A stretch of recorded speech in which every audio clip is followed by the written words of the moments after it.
Bunso Migs Malino inamin na palagi niyang gustong makasama ang babaeng ito. Sino siya ating kilalanin?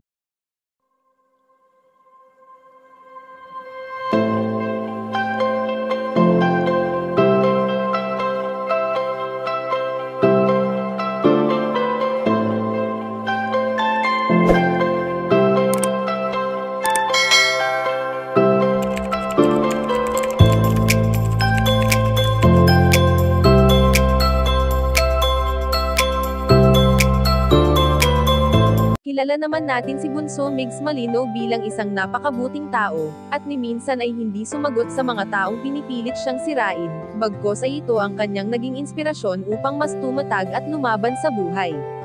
Bagamat matagal nang nananahimik ang binata, ngunit ang tanong ng ilang mga taga-subaybay ay bakit magpasa hanggang ngayon ay may mga tao pa rin talagang hindi siya tinitigilan, lalo pa nga at inuugnay ito sa kung sinong babae.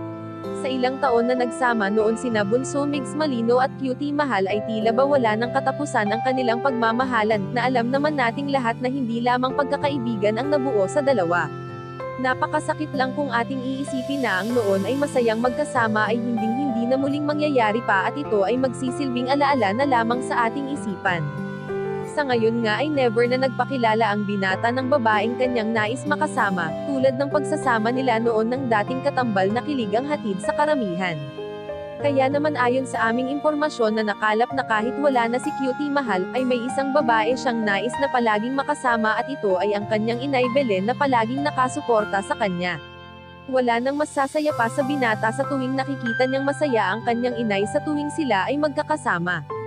Kayo mga kachika, anong masasabi niyo dito? Please leave the comment and don't forget to subscribe.